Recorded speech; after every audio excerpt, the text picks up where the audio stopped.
حضرت مولانا بشیر فاروقی صاحب نے ایک بہت اچھی بات کا پرپوزل دیا ہے. اسی صدر میں ایمپریس مارکیٹ کے پاس ایک بڑی بلڈنگ جو پارکنگ پلازا ہے وہ اس وقت خالی پڑی ہوئی ہے. دیکھیں 2 مہینے کے لیے تو آپ سامان صرف رکھیں گے اور سیٹل ہوں گے, 2 مہینے شروع ہو جائیں گے. تو میں بشیر بھائی کے تعاون سے خود خط لکھوں گا میئر کراچی کو, اور اس میں ان کو یہ پرپوزل دے رہا ہوں کہ فل فور جو پارکنگ پلازا کی بلڈنگ ہے اس میں ان سب لوگوں کو شفٹ کر دیا جائے. اگر یہاں پر 1 لاکھ اسکوائر فٹ ہے تو وہ 1.5 لاکھ ہی ہے, کم نہیں ہے. ہم سب جا کر وزٹ بھی کر سکتے ہیں, کیونکہ دیکھیں ہم نے ابھی ان کو کم از کم 1 سال کے لیے یا 6 مہینے کے لیے, آپ کو پتا ہے بزنس سال سے 12 مہینے سے پہلے کم میں نہیں چل پائیں گے.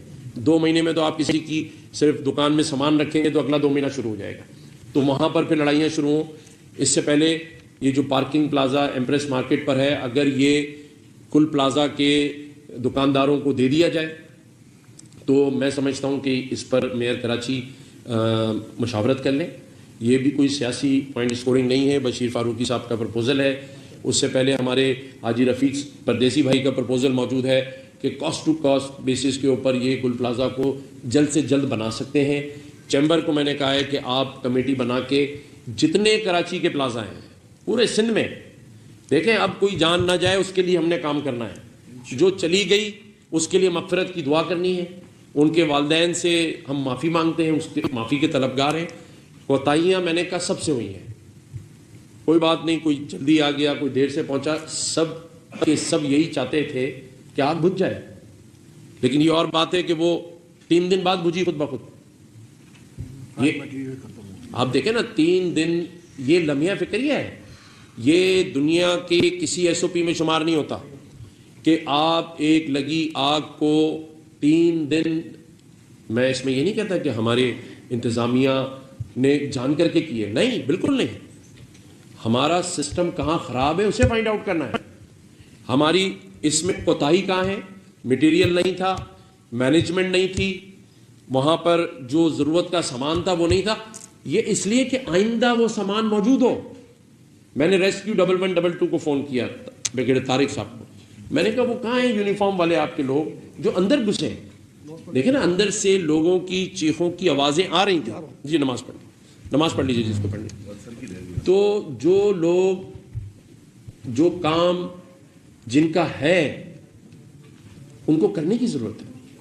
جس ادارے کے پاس چیزیں نہیں ہیں انہیں وہ چیزیں اکوپمنٹ خریدنے کی ضرورت ہے.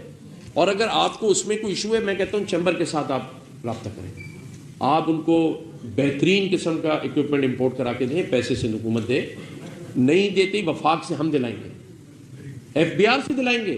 آپ کو پتہ ہے جب کووڈ آیا تو یو ایس کے اندر جو ٹیکس لیے جاتے ہیں وہ ریفنڈ کیے جاتے ہیں. پھر اگر گل پلازا نے 10 سالوں میں جو ٹیکس دیا ہے اس کے پیسے سے آپ اس کے دکانداروں کی مدد کر سکتے ہیں.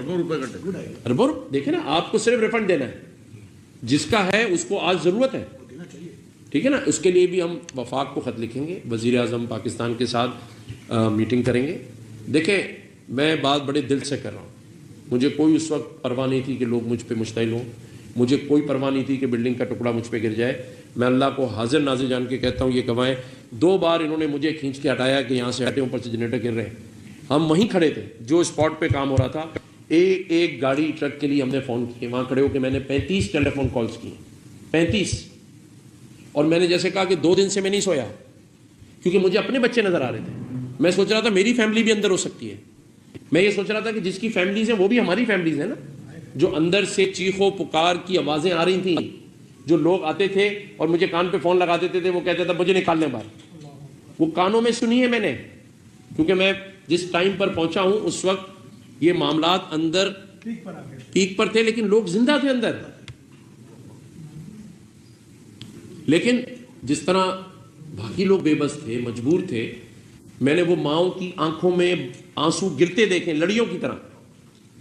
وہ میاں جس کو وہ کہتا ہے میں موٹر سائیکل لگانے گیا تھا, پارکنگ نہیں تھی, اور میری بیوی حاملہ ہے 7 سے 8 مہینے کی, نہیں آئی واپس. بھائی یہ باتیں اس لیے کی جا رہی ہیں کہ اس سے سبق حاصل کریں. یہ باتیں اس لیے میں کر رہا ہوں کہ اس پہ ہمیں آنکھیں اور کان کھولنے کی ضرورت ہے. اس پہ ہمیں وہ پالیسیز بنانے کی ضرورت ہے کہ یہ واقعہ آئندہ نہ ہو. بتائیں کون گارنٹی دے سکتا ہے کہ آئندہ نہیں ہوگا؟ اس لیے کہ ہم اس پہ کام نہیں کر رہے ہیں. ہم صرف سانحوں پر بیٹھ کے میٹنگز کرتے ہیں, معاوضے کی بات کرتے ہیں, غلطی کی بات کرتے ہیں, کمیٹی کی بات کرتے ہیں, انسپیکشن کی بات کرتے ہیں, اور پھر یہ فائل بند ہو جاتی ہے.